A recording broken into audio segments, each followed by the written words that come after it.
berbagi pengalaman yang sudah kami dapatkan dalam pendidikan guru penggerak angkatan 11.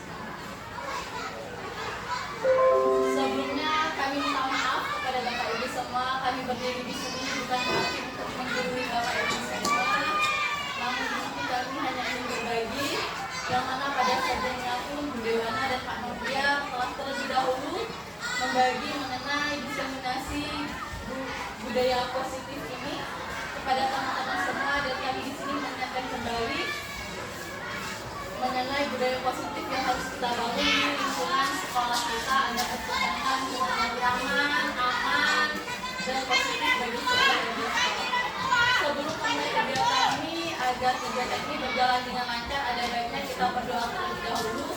Dalam hal ini akan dipimpin oleh Bapak Anwar. Pada Bapak Anwar, kami persilakan.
disesuaikan dengan paradigma baru.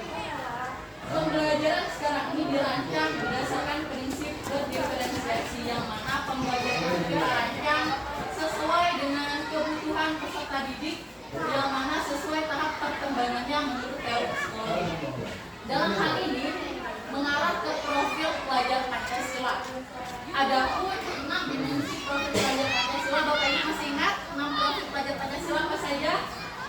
Yang pertama, beriman, bertakwa pada Tuhan Yang Maha Esa dan berakhlak mulia. Yang kedua, berkebinekaan global. Yang ketiga, gotong royong, terus mandiri, kreatif, dan bernalar kritis. Dan itu 6 profil pelajar Pancasila yang memang sesuai dengan tujuan pendidikan nasional kita. Jadi saat ini baik di jenjang SD, SMP maupun SMA, tujuan kita adalah mewujudkan profil pelajar Pancasila. Dalam kegiatan pembelajaran kita di sekolah pun inilah yang menjadi tujuan kita. Apakah dalam kegiatan pembelajaran sudah memunculkan 6 dimensi ini? Selanjutnya mengenai miskonsepsi tentang teori kontrol. Sebelumnya kita berasumsi bahwa guru itu berusaha mengontrol murid. Kritik dan membuat rasa bersalah mampu menguatkan karakter, dan orang dewasa berhak memaksa. Ternyata itu kurang tepat, karena guru itu tidak bisa mengontrol murid. Kritik dan membuat rasa bersalah bukan menguatkan karakter, malah melemahkan mental murid. Dan orang dewasa tidak berhak memaksa. Hal ini adanya perubahan paradigma stimulus respon ke pendekatan teori kontrol. Bisakah kita mengontrol seseorang? Di sini saya akan fokus ke teori kontrol. Kalau sebelumnya kita beranggapan kebutuhan kita sama, padahal pada teori kontrol kebutuhan kita itu berbeda. Semua orang memiliki gambaran yang berbeda atau pandangan yang berbeda. Menurut teori kontrol, kita harus berusaha memahami pandangan orang lain tentang dunia. Semua perilaku memiliki tujuan. Begitu juga dengan murid. Apa yang murid lakukan itu pasti ada tujuannya. Hanya kita yang bisa mengontrol diri kita sendiri. Kita tidak bisa mengontrol murid. Kolaborasi dan konsensus menciptakan pilihan yang baru dan model berpikir bagaimana kita sama-sama menang. Kalau sebelumnya ada menang, ada kalah, sekarang tidak. Menang dan menang. Ini ada teorinya, bukan saya yang mengungkapkannya, tapi memang ada teorinya, Bapak Ibu. Mengenai disiplin positif, ketika mendengar kata disiplin, apa yang terlintas di benak Bapak Ibu? Kira-kira yang biasanya disiplin. Kata Dewana, menaati peraturan. Yang lainnya, kalau kata disiplin memang identik dengan menaati peraturan, ya, yang biasa kita pahami. Ternyata Bapak Ibu, memang kita memahami kata disiplin itu sebagai tata tertib, adanya tata tertib yang harus dipatuhi. Sesuatu yang teratur berupa peraturan yang ketika tidak dilaksanakan itu akan adanya hukuman. Itu makna disiplin yang kita pahami. Ternyata disiplin positif itu adalah suatu pendekatan menerapkan disiplin dari dalam diri anak tanpa adanya hukuman. Jadi untuk mendisiplinkan anak, kita tidak perlu adanya hukuman untuk anak. Kita harus memunculkan motivasi dari dalam anak bagaimana dia bisa melakukan sesuatu itu sesuai jalurnya, sesuai waktunya. Disiplin positif ini merupakan cara mengontrol diri kita, cara menguasai diri untuk mengambil tindakan yang mengacu kepada nilai-nilai yang kita hargai dan mencapai. Ya, disiplin itu bagaimana kita meyakini nilai-nilai yang kita yakini yang menjadi pedoman kita dalam berperilaku. Sebagai pendidik, tujuan kita menciptakan anak-anak yang memiliki disiplin diri sehingga mereka bisa berperilaku dengan mengacu pada nilai-nilai kebijakan universal dan memiliki motivasi intrinsik. Ini tugas kita, Bapak Ibu. Tujuan kita bagaimana anak-anak itu memiliki motivasi dari dalam dengan nilai-nilai yang diyakini. Nilai-nilai kebajikannya itu tadi apa? Nilai-nilai kebajikan itu nilai-nilai yang disepakati bersama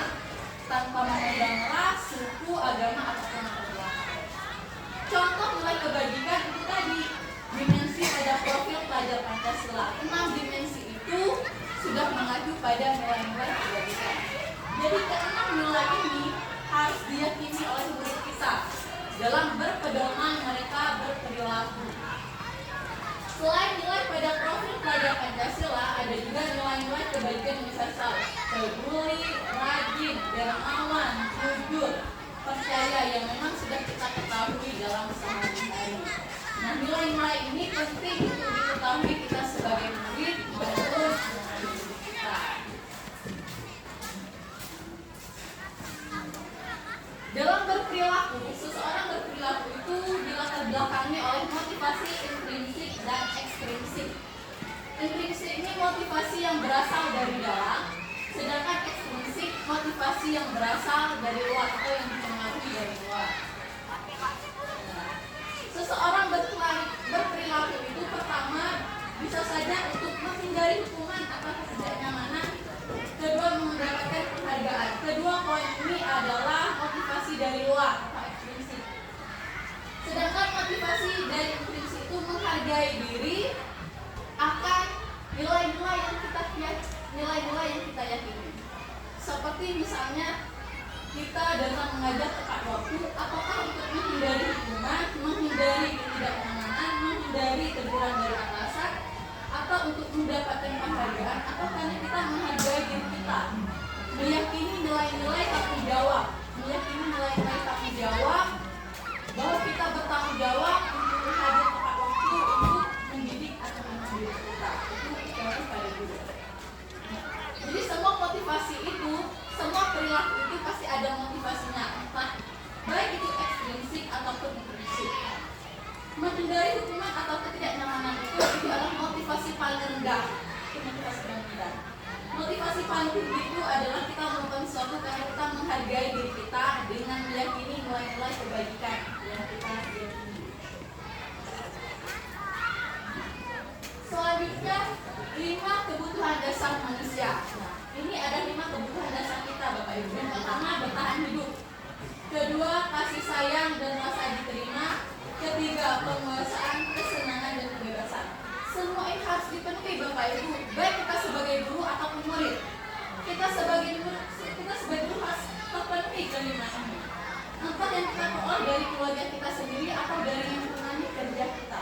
Begitu juga murid. Ketika salah satu saja tidak terpenuhi, kita ataupun murid pasti ada suatu masalah. Jadi ketika murid itu mengalami masalah, pasti ada salah satu atau lebih dari kebutuhannya yang tidak terpenuhi. Misalnya kita datang mengajar, tiba-tiba muka lesu, tidak semangat mengajar, pasti salah satu kebutuhannya ada yang tidak terpenuhi. Kata bicara ini salah satunya kasih sayang, jadi kurang semangat mengajar. Benar. Pada murid begitu juga. Kalau murid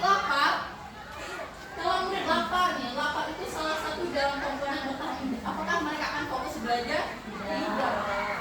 Harus terpenuhi dulu rasa laparnya, kemampuan bertahan hidupnya, baru dia bisa fokus.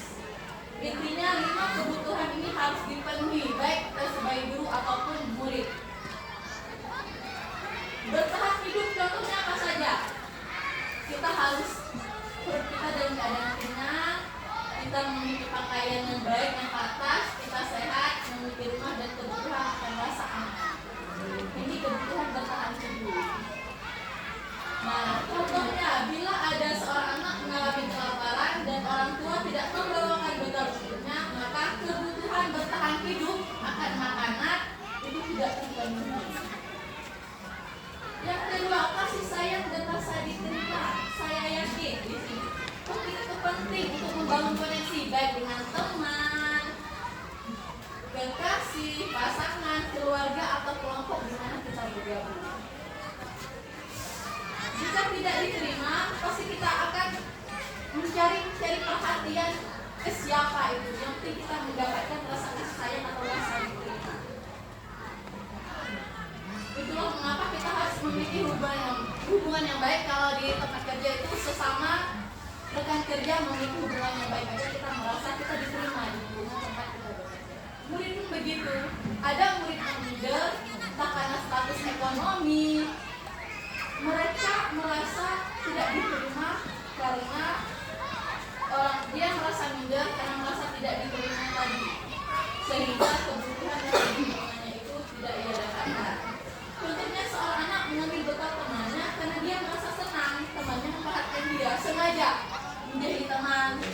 tiba-tiba mengambil aja bekalnya. Sebenarnya bukan karena dia lapar, iseng kata kita, iseng menjadi benar. Karena dia pengen diam. Karena dia ingin menarik perhatian temannya. Ayo dong lihat aku diperhatikan. Jadi kalau siswa ada masalah seperti itu, mungkin kita bisa kasih perhatian yang lebih. Kebebasan, kita tuh perlu akan kemandirian, mampu mengendalikan arah hidup seseorang dan suka mencoba-coba. Anak yang bosan dengan bekal lauknya setiap hari, dia ingin mencicipi lauk temannya yang beraneka ragam. Anak itu sedang berusaha memenuhi kebutuhan akan kebebasannya. Jadi penting sekali untuk bebas ya, merasakan kebebasan. Penguasaan, perasaan didengar dan memiliki harga diri, dianggap berharga, diakui dan dihormati. Anak merasa hebat karena temannya jadi takut dengan dia dan menerusi keinginannya. Maka anak tersebut sedang berusaha memenuhi kebutuhan dasarnya akan kepuasan. Jadi jika ada siswa yang sering menakut-nakuti temannya, mengganggu temannya agar jadi disegani dan ditakuti, maka dia perlu penguasaan. Kalau perlu penguasaan ini mungkin kita bisa beri tanggung jawab yang lain untuk dia agar terpenuhinya rasa penguasaannya. Kesenangan, nah, semua orang perlu mencari kesenangan, entah itu bermain, untuk tertawa, bermain bersama-sama agar terpenuhinya rasa kesenangan ini. Anak-anak di kelas yang suka bermain, bergurau, bercanda dengan temannya, tentu mereka lebih memenuhi kebutuhan kesenangannya. Dalam pemenuhan 5 kebutuhan dasar ini, baik itu di rumah maupun di lingkungan sekolah, itu semuanya harus terpenuhi. Jadi kita sebagai guru pun ketika siswa ada masalah, mungkin bisa memberikan solusi ke orang tua, bertanya apakah 5 kebutuhan dasar tersebut dipenuhi oleh siswa, maka agar kita bisa bekerja sama dengan orang tua bagaimana kebutuhan 5 dasar anak tersebut bisa terpenuhi di rumah. Sampai ini Bapak Ibu barangkali ini biar karena materinya banyak, biar nggak kelupaan tadi tentang materi disiplin positif, motivasi perilaku, 5 kebutuhan dasar dan perubahan paradigma pembelajaran. Adakah di sini Bapak Ibu yang ingin bertanya? Silahkan atau memberikan tanggapan, komentar, masukan ya. Kami persilakan. Atau sudah paham semua juga? Lanjut. Mau ice breaking nggak? Kita nyanyi aja ya, Bapak Ibu. Mohon maaf untuk Imran dan Ayah wajib ikut ya. Kalau bapak-bapak agak malu. Kita ice breakingnya kita nyanyi lagu Potong Bebek Angsa, tapi sebelah sini bukan potong bebek angsanya tapi pakai wak. Sebelah sini pakai wek. Sebelah sini pakai wik. Bisa diikuti Bapak Ibu. Jadi kalau di sini wak. Bisa ya Bapak Ibu. Mulai ya. 1, 2, 3.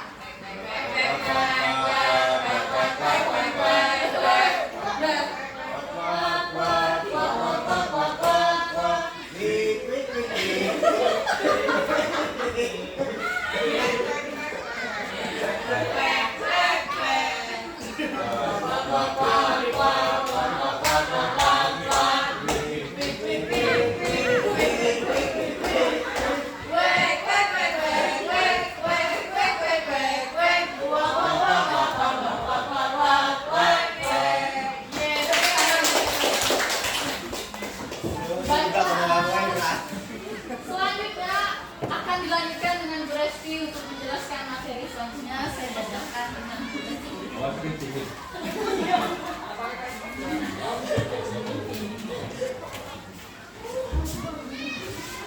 Assalamualaikum warahmatullahi wabarakatuh. Waalaikumsalam warahmatullahi wabarakatuh.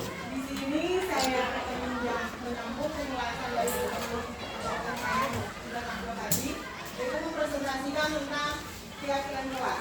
Bapak Ibu guru hebat semua sudah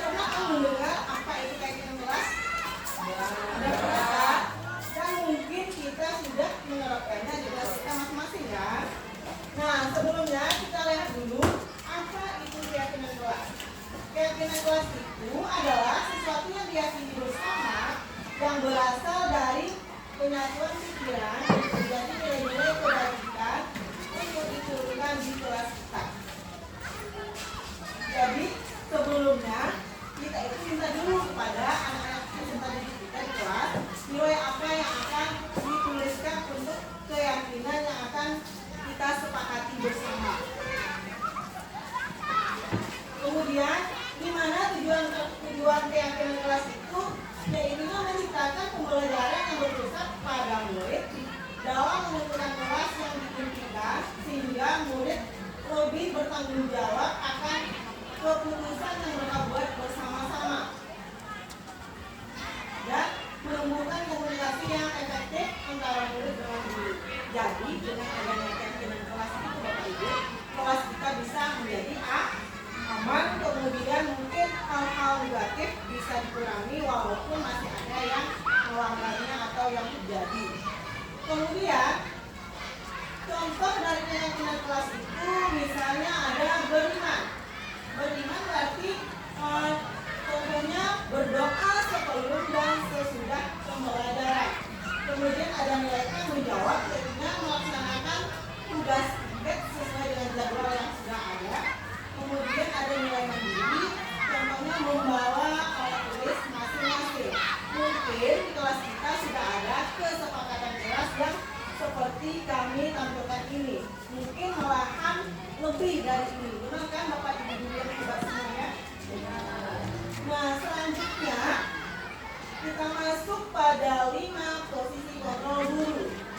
Yang pertama ada sebagai penghukum, kemudian ada sebagai pembuat rasa bersalah, terusnya ada sebagai teman, kemudian ada sebagai pemantau dan manajer.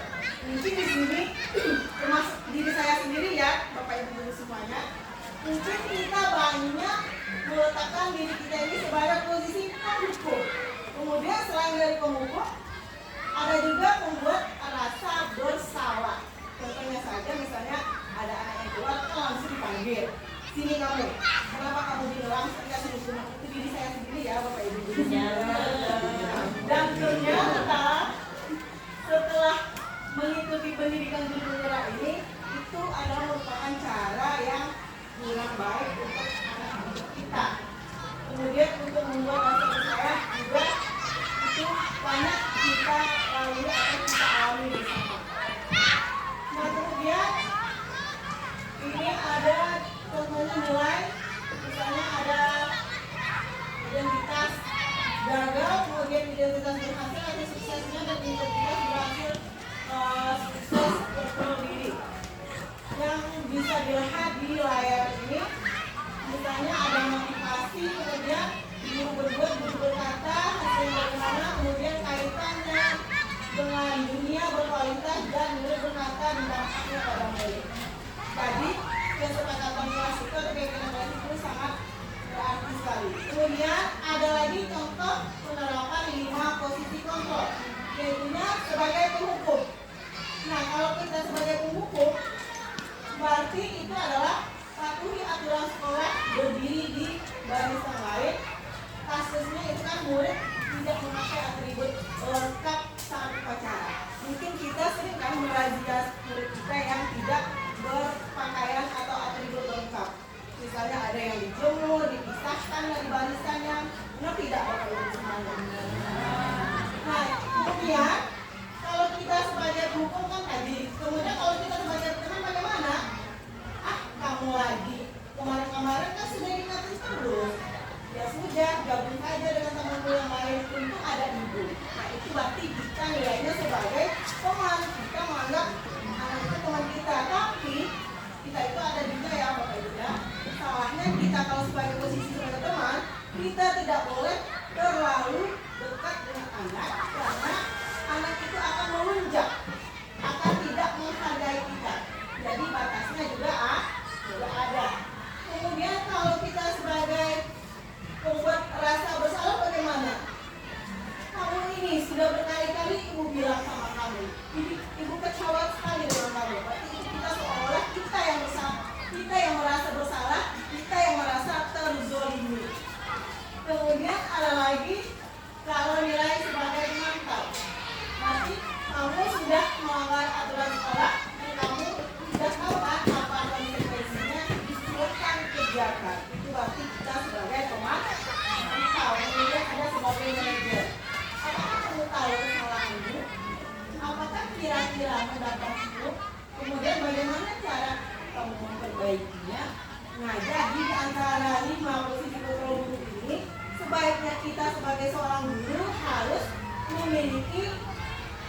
posisi manajer. Karena apa?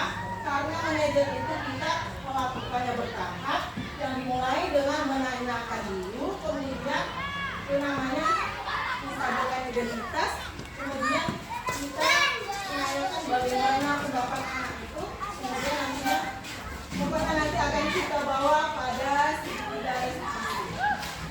Nah, selanjutnya saya masuk pada segitiga restitusi. Pernah mendengar segitiga restitusi Bapak Ibu? Nah, ada yang belum, ada yang pernah. Saya di sini akan saya jelaskan. Restitusi itu adalah proses menciptakan kondisi murid untuk memperbaiki kesalahan mereka sehingga mereka bisa kembali pada kelompok mereka dengan karakter yang kuat. Itu menurut dosen tahun 2000. Nah, kemudian di segitiga restitusi ini langkah pertama sebelumnya sudah saya sebut sedikit, yaitu menstabilkan identitas. Kemudian langkah kedua yaitu validasi tindakan yang salah. Terus yang ketiga barulah kita menanyakan keyakinan. Nah, menstabilkan identitas, validasi tindakan yang salah, dan menanyakan keyakinan itu adalah langkah-langkahnya. Selanjutnya kita masuk pada langkah yang pertama yaitu menstabilkan identitas. Nah, jadi bagian dasar dari segitiga restitusi ini bertujuan untuk mengubah identitas anak dari orang yang gagal karena melakukan suatu kesalahan menjadi orang yang sukses. Mungkin di sini kita sebagai seorang guru berkata dengan berbuat salah itu hal yang manusiawi. Kemudian ada juga tidak ada manusia yang sempurna. Kemudian bapak atau ibu guru juga pernah melakukan kesalahan atau berbuat salah. Kemudian kita pasti bisa menyelesaikan permasalahan ini. Selanjutnya bisa juga kayaknya bapak atau ibu guru tidak tertarik untuk mencari siapa yang salah atau siapa yang benar. Kemudian kalau kamu menyalahkan diri sendiri terus, apakah kamu bersikap baik pada diri sendiri? Nah, ini adalah langkah untuk kita menanyakan atau menggali suatu kesalahan yang telah diperbuat oleh individu kita Bapak Ibu semuanya. Jadi kita tidak boleh selalu menuduh langsung terkasih orang. Jadi kita ulang lagi ya Bapak Ibu semuanya. Selanjutnya ada validasi tindakan yang salah. Bagian dasar dari segitiga restitusi yang bertujuan membantu siswa mengenali tugas atau kebutuhan yang ingin dipenuhi ketika melakukan kesalahan. Di sini perkataan itu bisa seperti kamu pasti punya alasan kenapa melakukannya. Kemudian apa yang penting bagi kamu? Kemudian apakah boleh kamu boleh tetap berusaha menjaga sikap itu, tapi tambahkan sikap yang lain atau yang baiknya.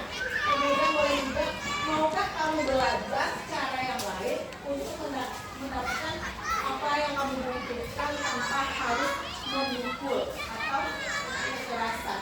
Kemudian apakah kamu bisa melakukan dengan yang lebih baik lagi untuk kesehatannya? Itu ya kira-kira Bapak Ibu.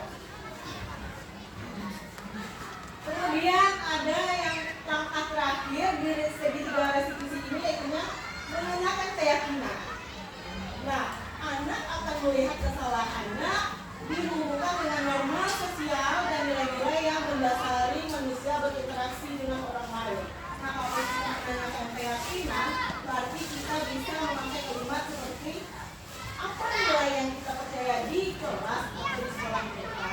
Kemudian nilai-nilai universal apa yang telah kita sepakati. Kemudian kelas yang ideal itu seperti apa sih? Terus apakah kamu ingin menjadi anak seperti yang bagaimana atau yang apa? Kemudian apakah yang kamu rasakan ketika kamu melakukan itu? Kemudian kamu menjaga orang seperti apa?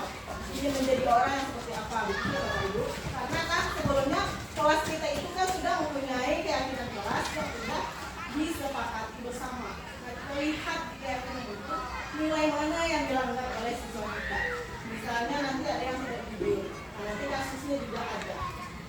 Misalnya ini kasus yang terjadi di kelas pada saat saya mengajar, kayaknya kelas 9A. Ada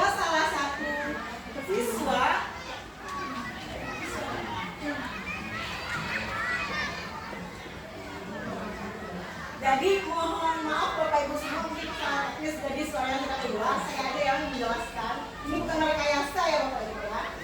Ini adalah kejadian atau peristiwa yang terjadi di kelas 9A, bahwa pada saat melaksanakan asesmen kemarin itu pada mata pelajaran IPA ada salah seorang siswa yang bernama Selfie, yang mana Selfie ini dulunya dia kan merupakan anak yang rajin, kemudian termasuk pintar. Tetapi kenapa setelah kelas 9 ini pada saat melakukan tes tersebut dia kelilingan kayak bingung, kemudian karena kelamaan dia mencari cara untuk mencontek siswa dari pengajian IPA. Jadi karena kita sebagai seorang guru yang misalnya seperti saya yang sudah mempelajari tentang pendidikan udara, jadi kita tidak boleh lagi untuk menuduh anak atau langsung mempermalukan anak di dalam kelas, tapi untuk memecahkan atau mencarikan solusi masalah yang dihadapinya, kita harus melakukan dengan langkah-langkah yang ada pada segitiga restitusi tadi. Pertama langkahnya berarti harus menstabilkan identitas, kemudian validasi tindakan yang salah, kemudian barulah menanyakan keyakinan. Nah di sini kemarin itu saya tanya Selfie-nya, selama dari jam itu kita menanyakan bagaimana kabarnya, karena dia tahu tujuannya kenapa dipanggil ke dalam ruangan itu. Kemudian barulah kita mulai benar kira-kira apa yang terjadi, kenapa sampai menjadi malas kayak gini. Kemudian setelah kita tanyakan apa yang akan dilakukannya, kemudian lanjut ke yang terakhir yaitu menanyakan keyakinan. Nah kalau dia sudah menyadari dia itu mencontek, lalu kita tanyakan lagi, tapi termasuk keyakinan yang mana yang sudah dilanggar. Tapi nilainya yaitu nilai kejujuran kan Bapak Ibu. Nah kalau dia tidak jujur, nanti kita akan kasih solusi lagi. Dan setelah ditanya-tanya, ternyata katanya faktornya sih malas belajar, kurang belajar, kemudian fokus main HP dan sudah mulai berpacaran. Itu kan hal biasa pada remaja yang menjelas pada saat usia mereka sekarang. Dan itu adalah peristiwa yang sudah saya bacakan di sini kemarin. Kemudian ini kesalahan saja kalau tidak kan ada suaranya Bapak Ibu ya. Jadi kira-kira seperti itulah penjelasan dari peristiwa yang terjadi di kelas 9. Nah setelah siswa itu menemukan solusi yang kita kasih, maka dia kan akan bertekad atau berubah ingin menjadi individu yang baik, kemudian menjadi seorang murid yang rajin dan taat beribadah, serta tidak akan banyak memainkan HP atau akan tidak berpacaran lagi. Itu sih janji dari siswa tersebut. Untuk langkah ke depannya kan kita belum tahu.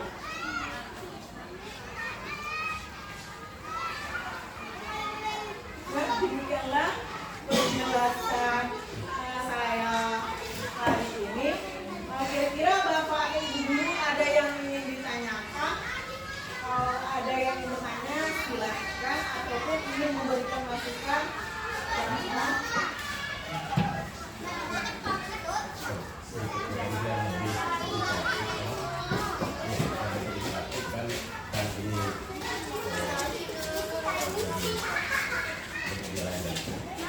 Pertama kita masuk kepada budaya positif.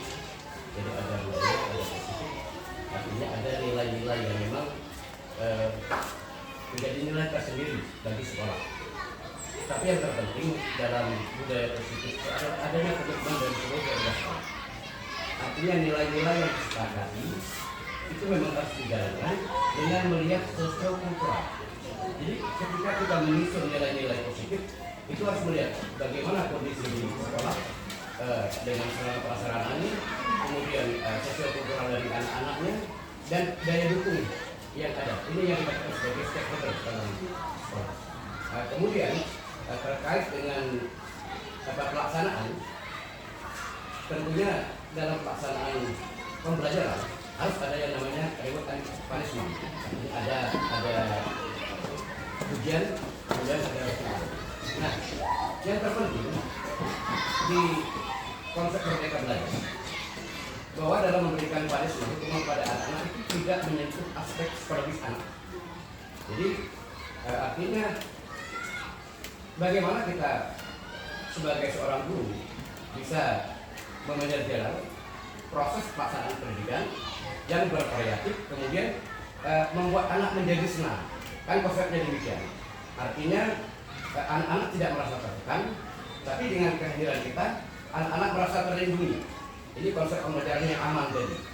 Jadi dalam proses pembelajaran Merdeka Belajar ini bagaimana kita memerdekakan anak dengan konsep kita tersendiri, kemudian lebih kepada menghargai psikologis anak.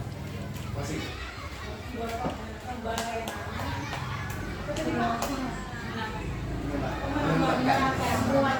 Menguatkan. Terima kasih Bapak atas masukannya untuk kami hari ini dan masukannya sangat bermanfaat sekali bagi kami.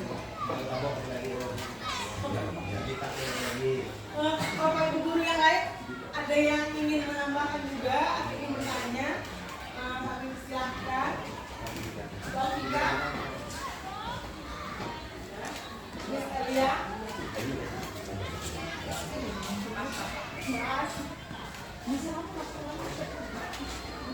Pak Imran, mungkin ada yang ingin ditanyakan?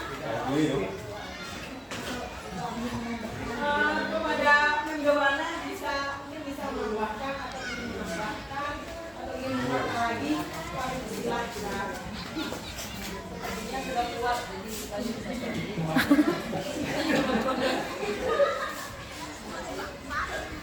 Berarti Bapak Ibu guru hebat yang ada di ruangan ini semuanya sudah mengerti Lama ya? lagi, Sudah paham? 20 menit lagi.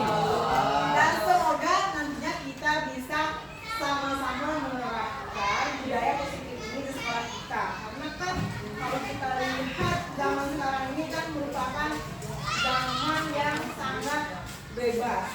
Bebas dalam arti kata kan misalnya dengan penggunaan teknologi. Bisa berupa yang jadi racun itu kan satu supaya ingat ya, gadget atau HP. Itulah yang membunuh karakter dari pelajar kita sekarang ini. Sebenarnya sih kemajuan teknologi itu sangat bermanfaat sekali kalau bisa mereka gunakan dengan sebaiknya. Karena dengan adanya kemajuan teknologi itu kan bisa menggali ilmu atau berinovasi sehingga mereka itu tidak merasa kekurangan lagi dalam berteori.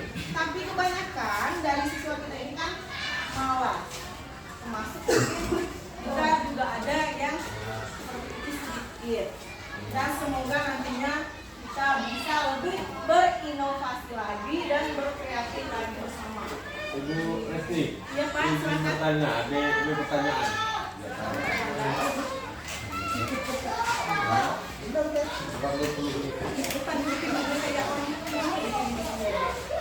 Nah, pertanyaannya satu, terkadang ini cuma nih cara menyebarkan budaya positif. Yang pertama adalah misal nih, untuk Kubela, Kuni sering marah ke orang, misal anak-anak kelas, padahal mesti kelas. Nah, sekali ku datang telat, sekali ku datang cepat, ku malah marah-marah ke anak-anaknya. Apa yang harus ku lakukan untuk memperbaiki diri Kuni, biar Kuni bisa menjadi pribadi yang lebih positif, jangan menjadi orang yang merasa benar dikubai.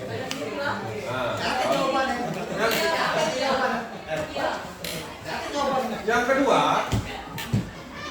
kita kan guru-guru ini pengen memberikan budaya positif ke anak-anak.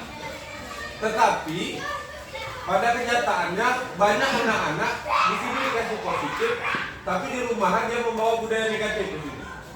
Dari rumahnya. Dari rumah. Nah, hal apa yang kita lakukan? Apakah kita sosialisasi ke orang tua atau apa? Karena sepositif-positifnya kita ngasih sesuatu di sini, kalau di tempat ngecasnya itu di rumah dia berbudaya negatif, maka akan Karena setahu saya positif ketemu negatif tetap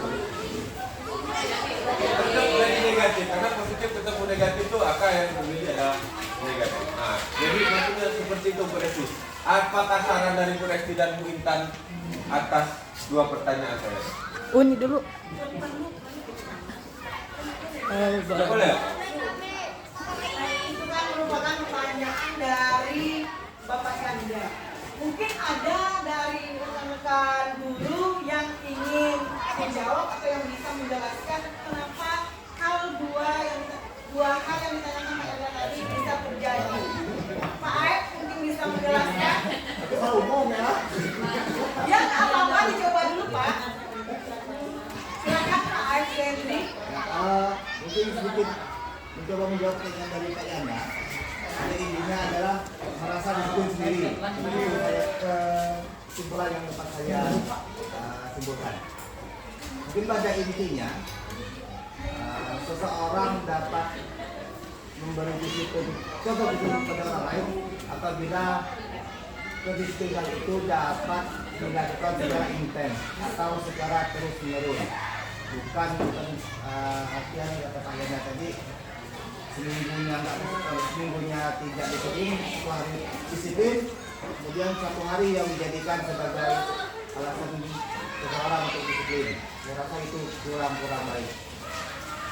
Mungkin menurut saya, jika kita ingin mendisiplinkan seseorang, kita harus menjadikan contoh bagi diri kita sendiri, kemudian contoh bagi orang lain, sehingga disiplin itu tidak hanya sebatas kata-kata cuma, tapi juga dapat memang dilakukan dalam waktu yang intens, artinya dalam waktu yang relatif lama. Mungkin itu saja. Oh, di meja. Terima kasih Pak Aep. Mungkin ada lagi Bapak atau Ibu yang lain yang ingin menambahkan. Feby mungkin. Pak Aceh. Pas. Uni lah. Nah, di sini saya menambahkan, mungkin kan maksud dari Pak Yanda tadi bawaannya misalnya Bapak sebagai guru. Oh, karena kan ada tadi kan Bu, ini Bu, Bu Intan itu tadi kan pasti tadi itu ada yang menghargai diri yang paling utama ya. Yang saya pengen tanyakan tuh, kita kan nomor 1, nomor 2 dan itu kan karena takut akan sesuatu. Sedangkan di situ tuh saya mengambil bahwa terkadang kita tuh merasa kita tuh paling positif, padahal tubuh kita tuh penuh dengan aura negatif. Bagaimana untuk mencapai tingkat entristik tadi ada tips dan sarannya biar kita tuh bisa menjadi orang yang lebih bukan nomor 1, bukan nomor 2, tapi memang kita disiplin tuh bukan karena pengen aku ini disiplin atau jangan marah, tapi memang kita tuh disiplin bukan karena pengen mendisiplinkan orang, tapi karena menghargai diri sendiri. Itu tips bagaimana untuk mencapai tingkatan nomor 3. Baiklah, di sini saya akan menambahkan, berarti kan menghargai diri, motivasi perilaku dan dari dalam intrinsic. Berarti di sini Pak Yanda, kita lihat dulu 5 kebutuhan dasar manusia.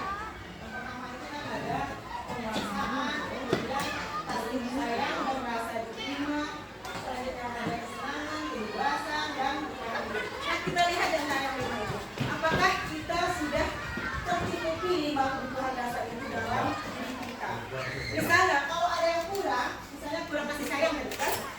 Nah, pasti hidup kita itu bisa ada aja yang kurang dari salah satunya. Kemudian maka kita kan kalau kurang kasih sayang berarti kita itu kurang perhatian, kurang diperhatikan.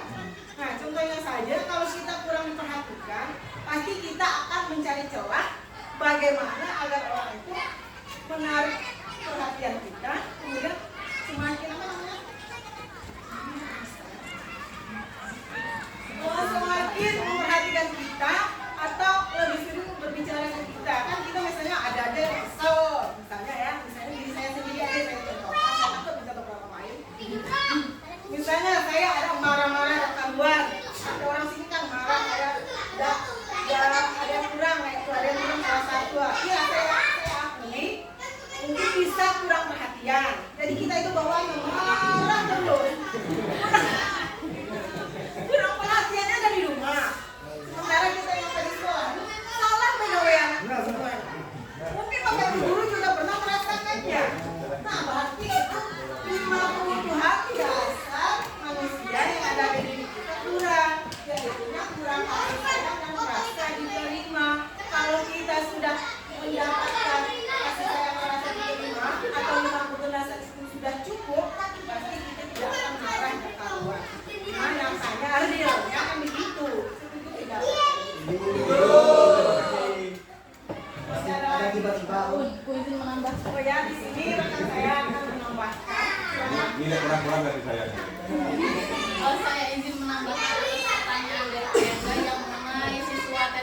Bapak dan Ibu ketika datang ke Bapak. Yang pertama, memang penting sekali untuk seluruh wali kelas untuk membuat keyakinan kelas bersama siswa-siswinya.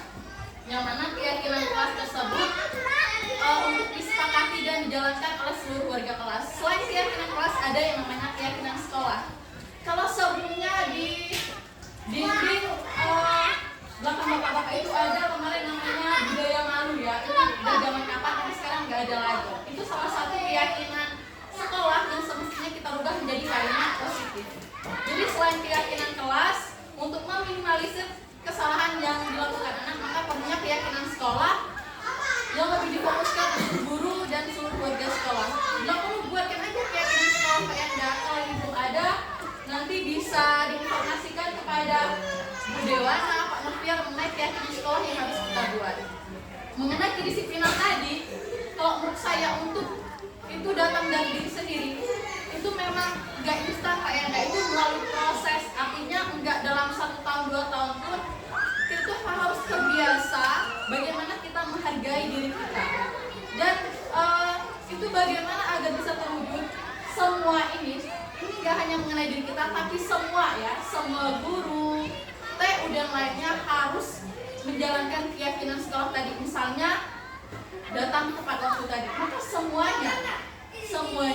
Nanti kalau kita sudah terbiasa secara intens konsisten menjalankan tersebut, maka dikit demi sedikit dimanapun kita ditempatkan bekerja, hal itu tetap melekat di diri kita.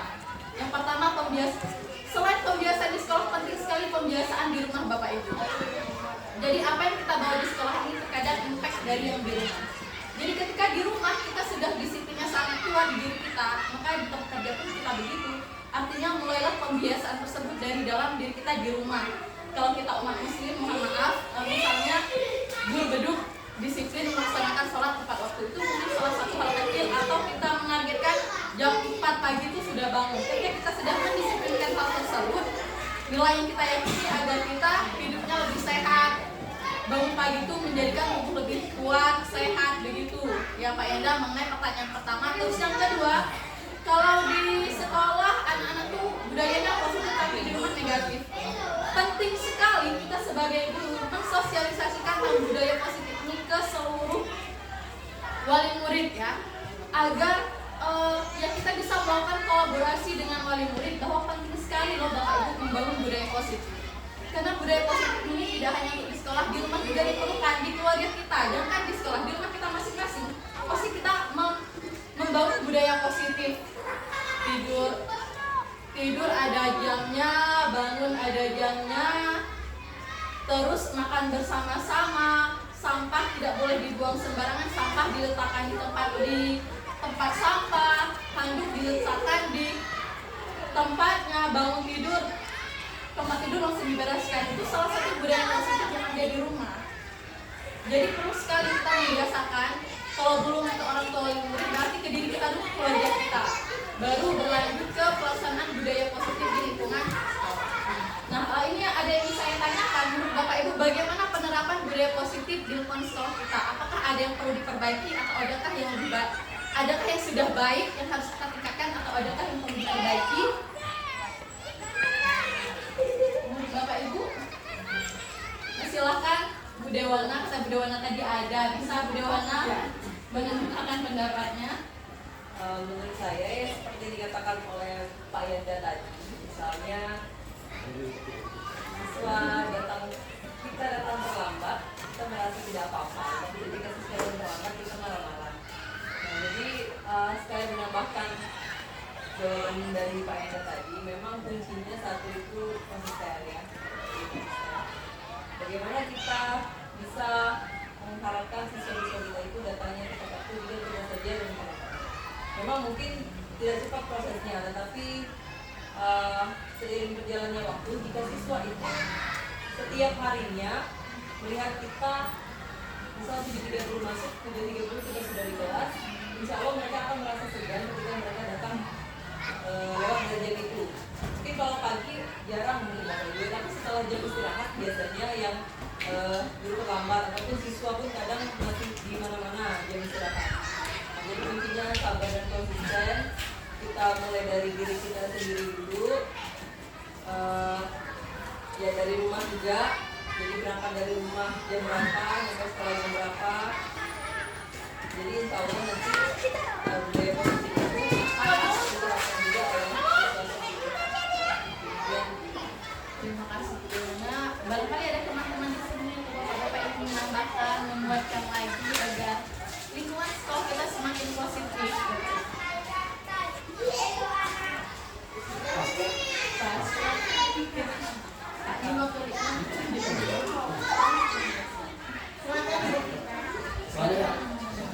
Puluh.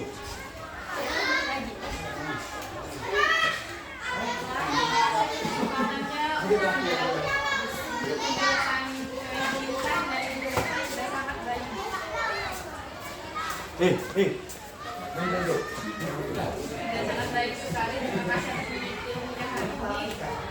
Ingin menambahkan sedikit, menambahkan yang telah dijawab oleh Ibu Messi, Bu Intan, dan tambahkan oleh Ibu Dewana. Kata Ibu Dewana, kita perlu konsisten. Saya menambahkan kita juga perlu komitmen. Kemudian sebagai manusia kita sering lupa sebagaimana hal iman ada naik ada turunnya. Mungkin awal-awal setelah ini kita akan berusaha untuk mengerjakan hal positif, tapi berlalu waktu mungkin ada rasa malas dan rasa lupa. Nah, lebih baik sesama rekan kita saling mengingatkan untuk melakukan hal-hal yang positif dan tidak lupa untuk meningkatkan diri agar lebih baik. Terima kasih Bu Alfika telah menambahkan benar ya kata Bu Alfika tadi. Kalau kata Bu Dewana tadi kita perlu konsisten Bapak itu menjalankan dia positif. Kalau kata Bu Alfika kita perlu komitmen dan kita harus saling mengingatkan sesama rekan kita. Sepakat ada Bapak Ibu kita harus saling mengingatkan. Kita memang harus saling berkolaborasi, saling mengingatkan agar terciptanya budaya positif di lingkungan sekolah kita. Menurut saya pun masih banyak yang harus dibenahi di sekolah kita. Kalau yang paling saya lihat itu masalah sampah. Siswa itu banyak sekali, masih kurang sekali kesadarannya akan sampah. Mungkin itu bisa dimulai dari diri kita dulu Bapak Ibu. Kalau kita menghasilkan sampah, buang di tempat sampah. Agar siswa pun bisa melakukan hal yang sama. Karena jujur saya terkadang cukup risih. Masih banyak sampah di depan kelas padahal itu masih pagi. Entah karena siswa yang tidak piket atau siswa yang sudah piket namun teman-temannya masih saja membuang sampah di halaman tersebut, bukan di tempat sampah. Nah, seperti kata Bu Intan tadi, berarti kan kita harus mengingatkan anak untuk membuangnya pada tempatnya. Berarti kita sesuai dengan pikiran Ki Haji Dewantara itu, berarti kita harus benar-benar menuntut anak ya Bapak Ibu ya, bukan menuntut anak atau mencontohkan kepada anak bagaimana tingkah yang seharusnya kita lihatkan kepada anak kalau tentang sampah. Tapi kita contohkan, kita ambil dulu sampahnya, kita arahkan anak untuk buangnya di sini, di tempat sampah ini, dan jangan ada lagi yang membuang sembarangan. Tapi itu sama kita dengan menuntut. Kalau kita sudah menuntut anak nantinya, berarti insya Allah nanti anak akan mengikuti langkah yang baik yang sudah kita contohkan kepada mereka. Kemudian kalau kita juga sudah berkolaborasi dengan rekan sejawat, dengan warga sekolah, maka otomatis nantinya kerjasama itu akan terjalin dengan baik dan kekompakan akan tercipta sehingga budaya positif di sekolah kita ini insya Allah bisa kita wujudkan bersama sehingga visi dan misi sekolah kita bisa terwujudkan nantinya. Saya ingin menambahkan lagi ya Bapak Ibu mengenai bahwa kami di sini masih belajar. Harapannya kita di sini dapat saling belajar.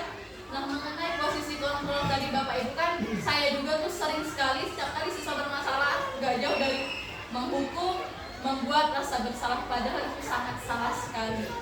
Kalau di teori yang saya pelajari, yang kami pelajari, kalau kita tidak bisa melakukan posisi sebagai manajer, paling tidak kita itu berada di posisi teman atau pemantau.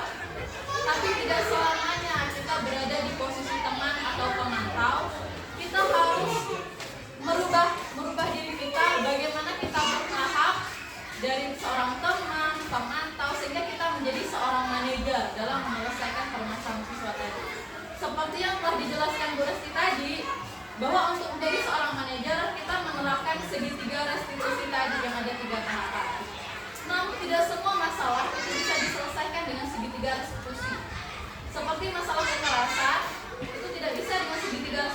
ada cara lainnya. Ketika segitiga restitusi tidak berhasil, maka kita bisa menggunakan cara lain yang lebih efektif untuk menyelesaikan masalah tersebut. Sekali lagi, tujuan dari untuk menyelesaikan masalah tersebut bagaimana agar anak itu merasa bertanggung jawab atas kesalahan yang mereka lakukan dan mereka bertanggung jawab memperbaikinya dengan nilai-nilai yang mereka miliki. Maukah Bapak Ibu di sini kita bergerak bersama-sama menghilangkan image penghukum dan pembuat rasa bersalah kita? Saya menyampaikan ini bukan berarti saya benar sudah menjadi seorang manajer ya Bapak Ibu, tidak. Saya juga masih hilaf, masih belajar, terkadang masih sebagai penghukum atau pembuat rasa bersalah. Nah, kemudian kan kita baliknya sebagai penghukum nih Bapak Ibu.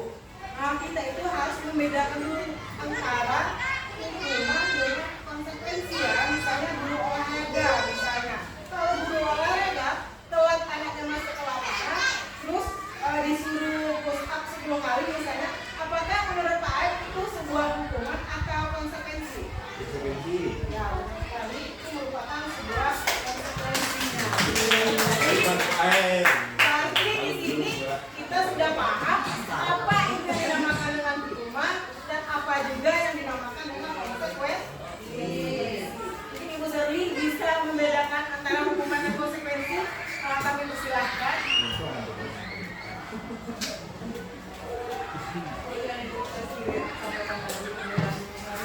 Hukuman dan konsekuensi. Tadi Pak Ad juga sudah menyampaikan contoh dari konsekuensi, misalnya dalam pembelajarannya ada siswa yang terlambat dan siswa yang mendapat pelajarannya itu olahraga, jadi memberikan konsekuensi berupa push-up. Hukuman bisa jadi itu seperti saya sebagai guru IPA, ada anak saya yang terlambat, tapi saya malah memberikan hukuman berupa lari keliling lapangan. Oke, terima kasih Bu Zerli. Itu merupakan sebuah hukuman. Tapi dengan adanya kita mempelajari segitiga restitusi, ternyata kita sebagai seorang guru itu sebaiknya tidak memberikan hukuman langsung kepada siswa karena itu dapat berdampak pada anak, membuat anak menjadi minder atau malu dengan teman-temannya. Itu pun kami baru mempelajarinya dan ternyata selama ini saya sendiri banyak melakukan kesalahan. Ternyata itu tidak boleh di dalam melakukan penghukuman. Maka dari itu kita sebaiknya harus menjadi seorang manajer. Begitulah kira-kira Bapak Ibu sekalian. Adakah Bapak Ibu yang ingin bertanya, menambahkan atau Pak Nofia ingin menguatkan mengenai budaya positif agar terciptanya budaya positif di lingkungan sekolah kita? Ya, terima kasih Bu Inta sama Bu Lesti. Minta maaf tadi menanyakan sudah direncanakan hari ini, tetapi ya namanya ada hal yang mendadak mau tidak mau harus diselesaikan. Pada dasarnya budaya positif itu seharusnya itu mempunyai suatu kebiasaan, tetapi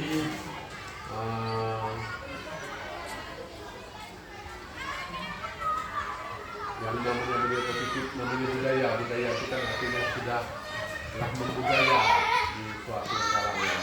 Nah, dan itu sudah menjadi kebiasaan. Makanya pelaksanaan untuk budaya disiplin positif ini memang agak susah. Namun bukan berarti tidak bisa dilaksanakan.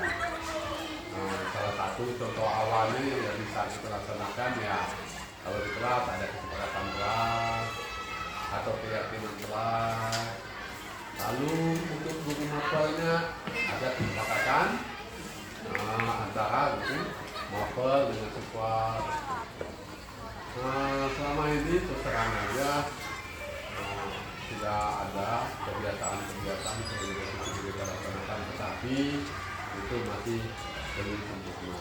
Mudah-mudahan dengan adanya Bu Lesti, Bu Intan, dan komitmen dari rekan-rekan kita semua, insya Allah yang namanya disiplin positif itu bisa kita laksanakan di sekolah, khusus yang dibilang yang telah dipaparkan oleh diskusi sama Intan masalah restitusi tadi.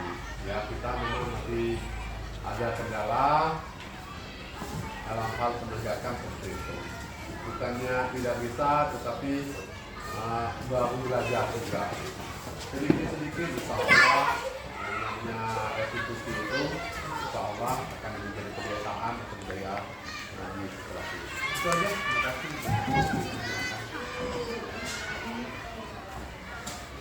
Demikianlah, terima kasih kami ucapkan.